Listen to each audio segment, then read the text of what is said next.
You know that one of the things we like to focus on this program is how your elected officials are trying their damnedest to make your life miserable. And longtime viewers of this program will remember a thing called the Marshall-Durbin Act coming out of the Senate, which was basically going to make your credit card transactions less safe and secure, and also screw with your rewards and your points that you like from your credit cards. And they keep trying to push this thing through.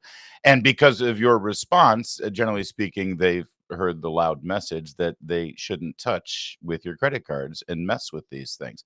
We wanted to get an update because it's rearing its ugly head. So we bring back our friend from Electronic Payments Coalition, Richard Hunt. And Richard, they just never learned, Richard. They're just dying to resurrect this zombie.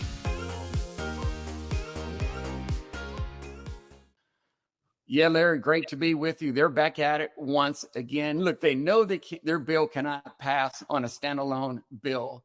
There's been zero hearings, zero regulatory briefings about this. So anytime a legislation is moving through the United States Senate, good old Dick Durbin, good old Roger Marshall of Kansas are up to their old tricks as we get close to Halloween once again. They're going to try and attach this bill that would, as you just said, would threaten the safety and security of your credit card, get rid of reward points, and hurt airlines across this country. They're going to try and attach their bill to the National Defense Authorization Act, something that has nothing to do with their jurisdiction. And they're going to try once again to try and attach it to something called the Clarity Act, a crypto bill. Look, they're losing every single time. Your viewers have reached out to their members of Congress. Some 4 million letters, Larry, have gone into the United States Congress saying, don't touch my credit card. That's phenomenal. All right, y'all, you see the website down below, guardyourcard.com. That's where you can get activated again to send this message before they even think about doing this. Guardyourcard.com. You see it on the bottom of your screen. Go there, get all the information, inform yourself, and then do something about it.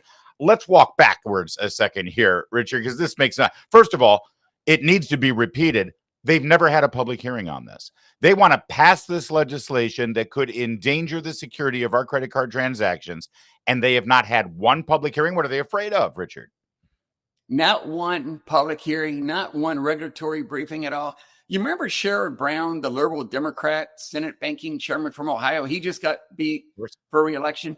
Not even he would allow Dick Durbin to have a hearing in his committee because he knew how bad this would be, especially to his constituents in Ohio.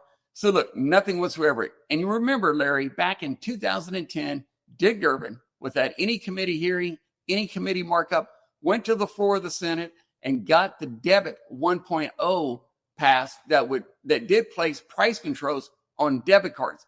So it shows you how powerful one United States senator can be when they are being bought and paid for by the corporate mega stores. So we're not taking anything for granted. We're not going to rest on our laurels.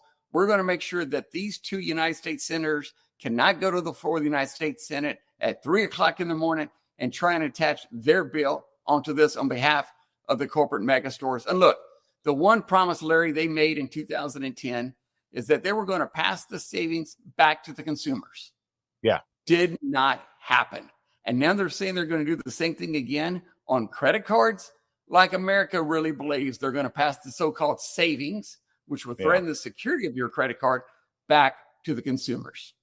Well, by the way, Richard, there was one other thing they said about this Durbin Amendment back 15 years ago. I remember this vividly because I had a kid who we gave a debit card to our kid. And, if in case they had an emergency, they could use it for a transaction or store.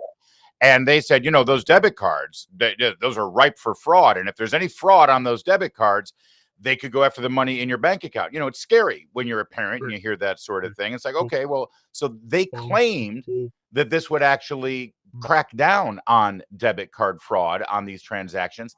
Did that ever happen? What ended up happening with regard to debit card fraud?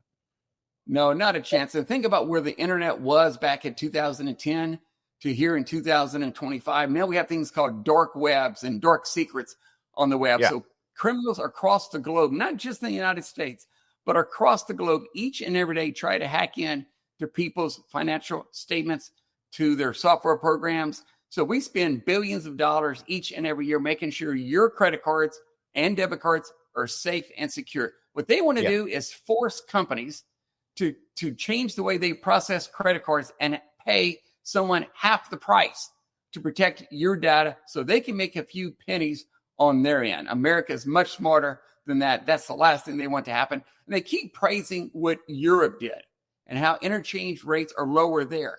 Sure, their government came back with price controls. And what happened, Larry, when price controls happened in Europe? Interest rates went up, annual fees went up, fraud went up. The last thing you want are politicians trying to tell you how to process your credit card. Richard, again, I hate these things because it's politicians trying to fix something that's not broke. Just this weekend, I was out of town with my brothers. I picked up the hotel rooms. So I went and checked us all in. I'm a very generous man, and my brothers are lowlifes. All right, so I'm checking in at the hotel room. True story, just happened to me. I get the first hotel room that's under my name. I give them my credit card. Transaction goes through, and I'm out of town, right, when I'm doing this. No problem. Second room, I give the same credit card, and suddenly the transaction didn't go through. I get a text message from my bank that says, hey, unusual activity. Is everything all right? Is that you? I replied yes, did the transaction again, and it went through. The system works right now. What are they trying to fix? It ain't broken, Richard. No, it is the safest and most secure payment network in the world, not just the country, but the world. When you use your credit card and you swipe it, you feel very safe and you feel very secure about it. The last thing we need to be doing is cutting corners on your data and privacy matters. And that's what this bill would do. It happened in 2010. They're trying to do this again, all for the corporate megastores to save a few pennies. But we know what's going to happen. We know the criminals go to the least common denominator. They want us to process your credit card with a company, Larry, you ready for this? That does not exist today. It is a huge experiment with your credit card. Think about your credit card process with somebody that does not exist today. Visa and MasterCard spend billions of dollars making sure your data is safe and secure. What they're saying is, hey, bank, you got to go to somebody else outside of the person that has their name on your card. It's just ridiculous. I don't know why Durbin-Marshall want to do this. They're getting paid off by the big corporate mega stores. And thankfully, America has stopped them so far. All right. One other aspect of this that really burns my you-know-whatsies, and that's how they're trying to push it through. Again, there's been no hearings on this. And then if it's such a great idea, then present the bill and let everybody vote on it so that we all know where everybody stands. But instead, they're attaching this to defense authorization. Defense authorization is for our military, for their pay, for their equipment, for their jets, for their ships, for their submarines.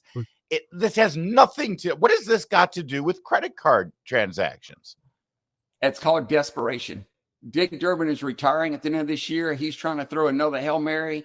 Roger Marshall has already told Walmart and the rest of them that he's going to try and get it passed. Look, not only the National Defense Authorization Act, Larry, they tried to get it attached to the Federal Aviation Administration bill a couple months ago. Now the crypto bill, they try to put it on the crypto bill as well. Again, they're just desperate, trying to do anything they can on behalf of the corporate mega stores, but we're fighting them back at every avenue. All right. So when people go to guardyourcard.com, I've already gone there, but I'd love for you to sort of elaborate on the kind of information they get and how they can get involved here. So like we did last time, we can stop this before it even starts. Yeah, go to guardyourcard.com and you have a tool there to contact your United States Senator. And some 4 million folks have gone to guardyourcard.com. We've had Brian Kelly with the Points Guy also have millions of people contact their member of Congress as well. Look, those members of Congress want to hear from their constituents.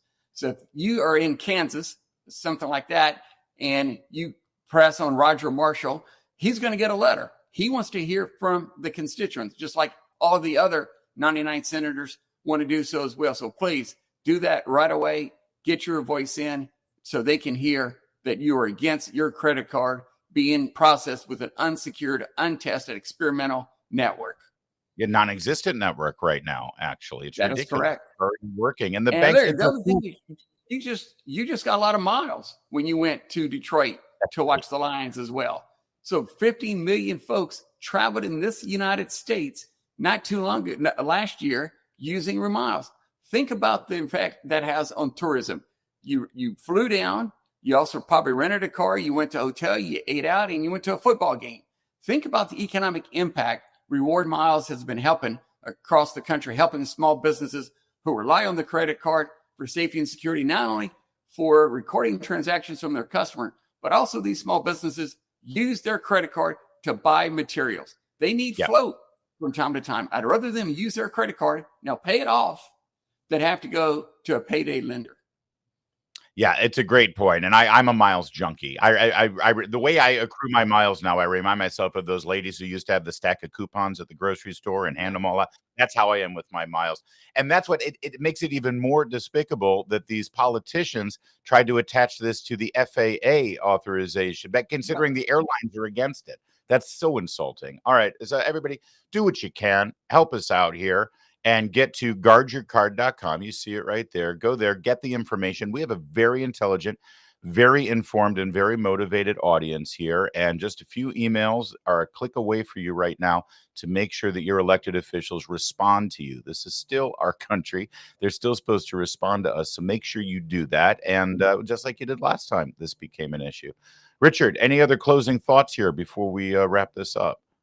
Yeah, let's get those 4 million letters to 5 million as soon as possible, because this bill, this NDAA, could come up for a vote any day now. Congress is in a recess right now. They are back next week, so they could address it then. And then the Clarity Act could go to a Senate markup sometime in October. That'll be the next attempt. So please don't waste any time. While your United States Senator is supposedly back in your state, call them up right now. Go to guardyourcard.com. Let's take action now. Don't mess with my miles and don't screw up my secure credit card transactions. It's that simple. Richard, thank you. And thanks for all the great work you're doing at Electronic Payments Coalition. Big deal. Thank you, Larry. Appreciate it.